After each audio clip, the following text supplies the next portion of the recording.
So today is a exciting day. I've been waiting for a little while to do this.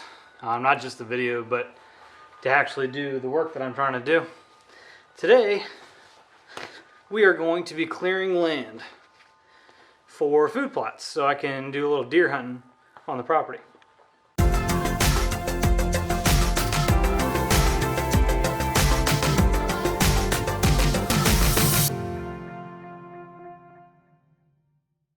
So last year I found a section that was mostly already cleared out. Meaning that, so if you walk around my property right now, the wooded area I would say is about 75% thicket, meaning it's got briar patches and it's really just impossible to walk through. In the winter, I walk my property line because I try to walk it all the time or every so often just so you can keep tabs on everything. Make sure there's no poachers back there trespassing or anything like that. And it took me, and now I have a 7-acre property. It's not that big. But it took me, looking for my strap, it's right there. It took me about, let's say 4 hours for me to walk it. And because that's, once you go in the woods on my property, it's mostly thickets. So, what I did this year is I went and rented a bush hog. So, I'm going to be going back there, and there's actually an old logging trail that was used to cut timber off the property years ago. And that's the only spot that there's no trees growing right now. So we're going to go back there, and the old logging trails they're briars, probably I don't know, a foot or two taller than me, and I'm 5'9", 5'10", so they're about 6 or 7 feet tall. Now the brush cutter I got is a walk behind, and it's really only meant to cut brush that's like 5-10 inches tall. It's like a bigger lawnmower. But I think that since they're briars, one, they're either going to be brittle enough to break through, or two, they're going to be strong and green, and they're just going to wrap up around the blade. But this is my only option right now. My other option was to rent a mini excavator, but that gets substantially more expensive to do. So we're going to try this first. All right, so luckily I've already worked on this trail a little bit, and this is about halfway deep down my property in the woods. And so I got 2 acres of grass, and then I got 5 acres of woods, and it's pretty far back. It's about 900 feet back in. I would say it's about 300 foot wide, give or take 100 feet. I'm not really good at that. But anyway, I've already built the trail back here, and you can see this opening right here is the opening of the logging trail. And the logging trail kind of ends on my side like probably 20 feet that way, just because it's like a drop off and then there's a creek bed down there. But this way, it goes 200-300 feet. Now it probably goes 200-300 yards, but that's not my property because it's all subdivided now. So I'm going to clear to my property markers, and like I said last winter, or this past winter, I already went around and walked my trail, and when I did that, I put up huge yellow ribbons all around the property so I know exactly where my property lines are. So, funny story. Apparently I didn't ever plug my my headphones in, even though I was struggling for the entire first part of the episode to get that thing hooked up.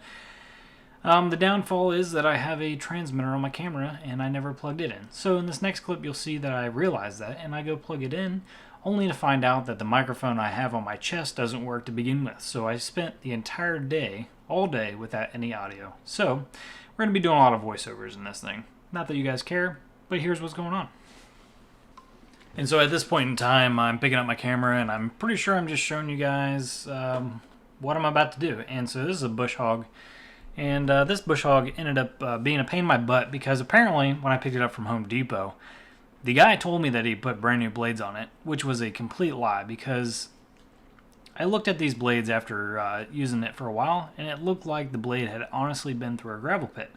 So long story short, I got mad with Home Depot, which is who I got this from, and I shouldn't have. The guy made an honest mistake. He forgot that he had 3 of these bush hogs and he had put one set of good blades on one, or maybe he had forgot to put it on one. Anyway, I ended up with the bush hog that had terrible blades on it. So I spent the entire day, although I got most of the work done, I spent the entire day going back and forth from the house to this field to to fix the belts because the belts kept popping off. And the belts on this thing, once they come off the pulleys, are not the easiest thing to put back together. So what I ended up doing is I ended up calling and explaining to the guys at Home Depot, and they told me, come on, bring it back. Even I hadn't finished all the work I was planning on doing, but I finished most of it. Anyway, they told me to bring it back, and they actually gave me a full refund. So I didn't ever have to pay anything, which kind of made me feel bad a little bit, but not really, because the guy, he didn't lie to me, but he did not tell me the truth. And so I ended up spending more time working on this bush hog than I did actually end up using it, which was kind of a disappointment in the end, because I really wanted to get this entire field done, or this entire logging trail done. But then I also wanted to do the entire perimeter around my property. Like I've been telling you guys how I went around and marked them all with yellow tape.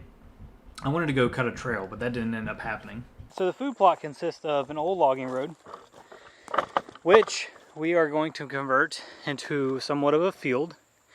Now this probably won't be an excellent food plot this year, but as the years go on, I'll keep coming back here and mowing, and I'll keep planting down food plot mix or grass or some kind of something to keep the ground covered, because you know ground doesn't like to be covered. There's actually deer running through the woods right now. But anyway, we got about as far as you can see today, which is not very far. And we have a tree in the way. So what we're going to do now is we're going to continue to go. I'm just going to walk you down here. There's some of this stuff that's like overgrown and hanging from the trees.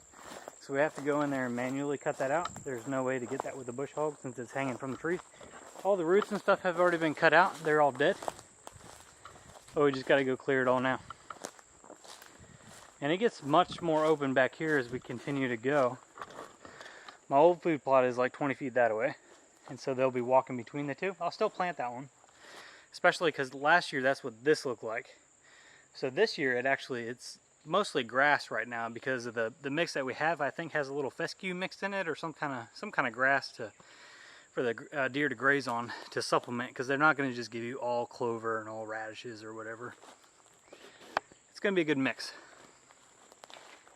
So there's a couple of dead trees right there. I pushed a couple of them out of the way yesterday, but we're just going to keep going. We got about another 100 feet or so that direction before we run into a property line. So this is actually going to end up being a really nice food plot. It's going to be actually a pretty decent size. I'd say it's going to be about 100 yards by the time we're done with it. It'll be about a football field, but it'll only be 20-30 feet wide, which is okay because it'll give us a nice shooting lane. I'm probably going to end up buying a tower tree stand, because I have a tree stand right now that is just a fixed ladder stand, but I don't think this tree might be strong enough to have a ladder on it. There's not really a whole lot of mature trees on my property though, so there's going to be a challenge there. So we're either going to do a tower, probably put right in the middle of the food plot, or we're going to have, I'm just going to move my ladder stand. I think there's got to be at least one. That one's decent. That one's about 12-15 inches wide.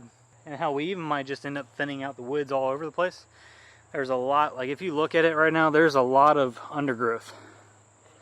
So you can see like there's just about 1 million little trees. And so the idea is to come through here and clean out all the little trees so that these bigger trees have a chance to grow. Right now they're all being suffocated because they're on top of each other. And eventually these trees, the bigger trees will get bigger and the little trees will they'll die off or get suffocated and stay so small. That's just how Mother Nature works. Trees will always find a way to get big. We're just going to help it along a little bit and try to cut back. There's already some open spots around here that I'm looking at. So really it wouldn't be too much just to connect those, but I really need another man with a chainsaw to do so. And I got a buddy that was supposed to come today, but he had some work he had to get done. So maybe tomorrow or maybe the next day. We'll have to see how it goes.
things right here.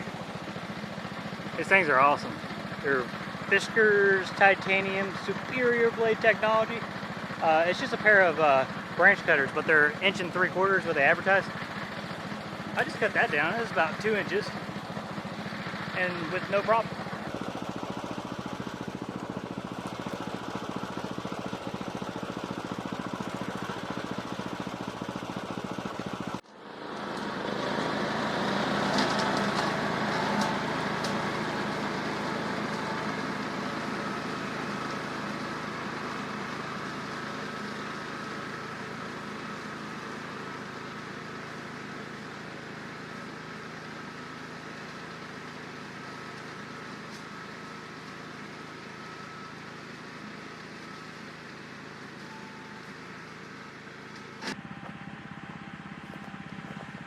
Alright guys,